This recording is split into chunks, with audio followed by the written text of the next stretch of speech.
Dear daughter, long before you were born, during my childhood, I wrote this letter to you.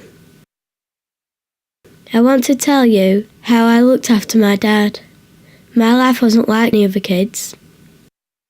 My dad was in the army and had an accident. Then he got medical discharge. At first he did miss being in the army, but now he doesn't really think about it. My dad's in a wheelchair.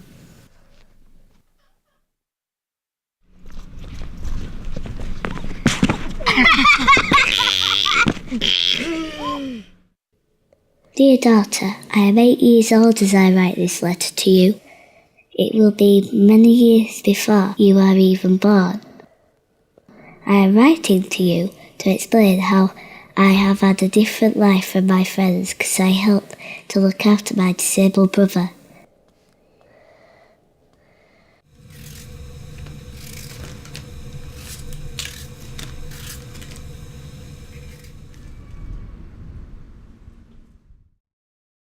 Dear son, I was only 15 when I wrote this, knowing you would find it sooner or later. Long before you were born, when I was a teenager, I was a carer for your grandma. That was my mum. I was a carer because your grandma had benign hypermobile joint syndrome. This meant she was in pain all the time, she dropped things, she fell a lot, and her hands shook. To help her, I cleaned up around the house, cooked our meals, washed the dishes and made hot drinks, and even hung the washing out when she wasn't able to do it. Like the food in the kitchen.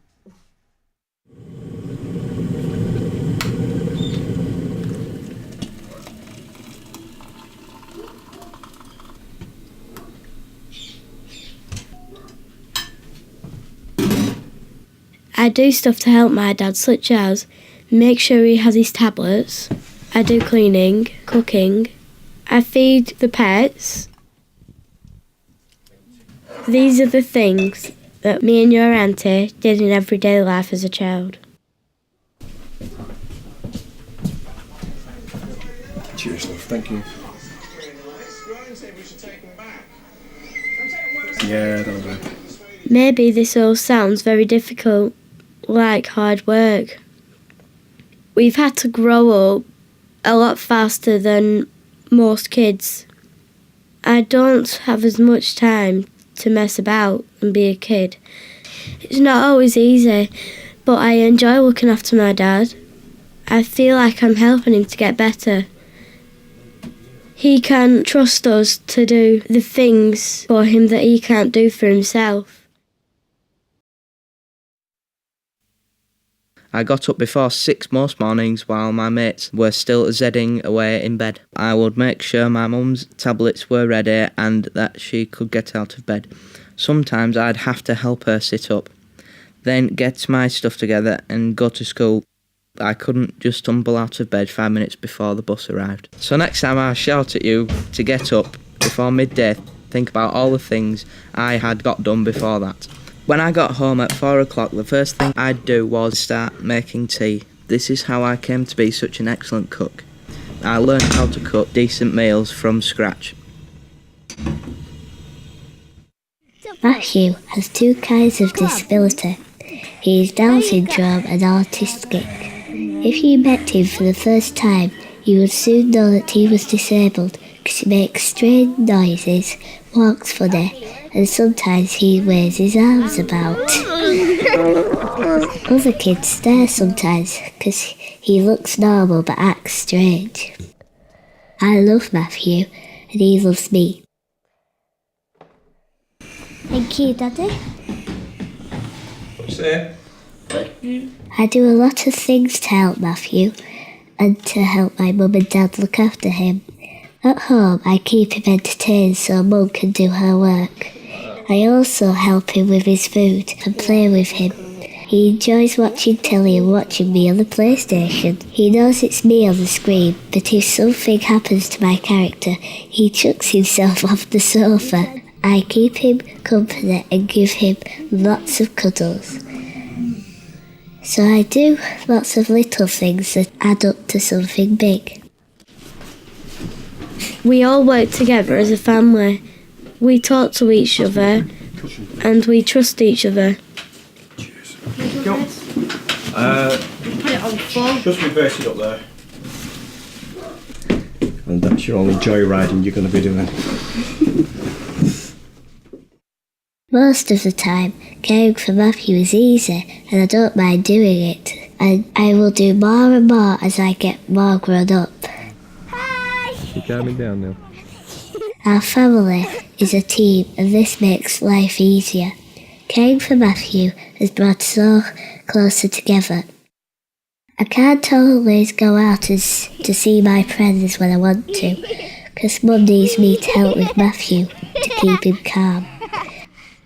But my friends understand, and this is why they are my friends.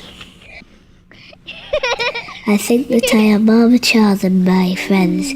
I have a responsibility, and this makes me grow up. Okay, so they were problems for me. At that age, I should have been out with my friends, getting into trouble and messing about. Sometimes I had to drop everything I was doing and go and help my mum. Your grandma might have had a fall in the bathroom or dropped something in the kitchen. I had to help straight away.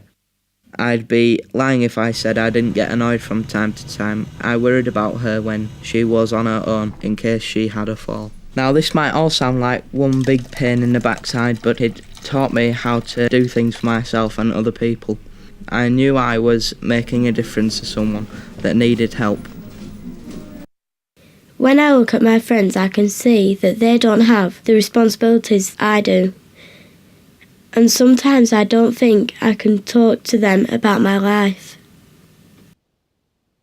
I wouldn't change my life even if I had the chance. Being a carer is who I am.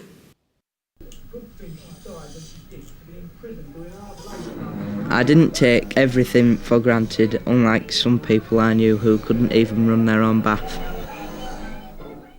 I couldn't always have what I wanted when I wanted. I appreciated what I had, and what I had was a close relationship with my family and lots of love. We could talk to each other about pretty much anything. Not many of my friends could say that.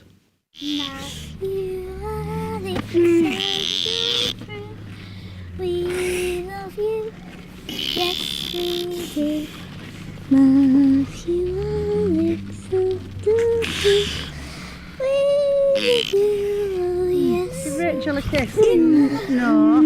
Give Rachel a kiss. Give her a kiss. Give her a kiss and say sorry. Say sorry. Give her a kiss. Matthew. Come here, sweetheart. What do we say? Say sorry and we love you. Don't we? Give each other a kiss and make up. I have learnt to put up with things that might make me upset.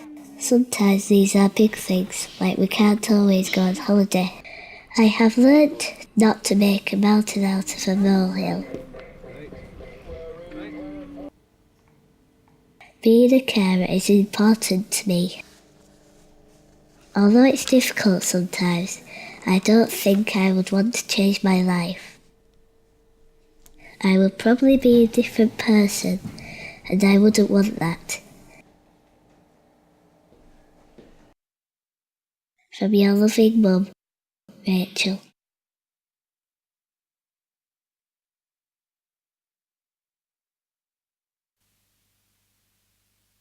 From your loving dad, James.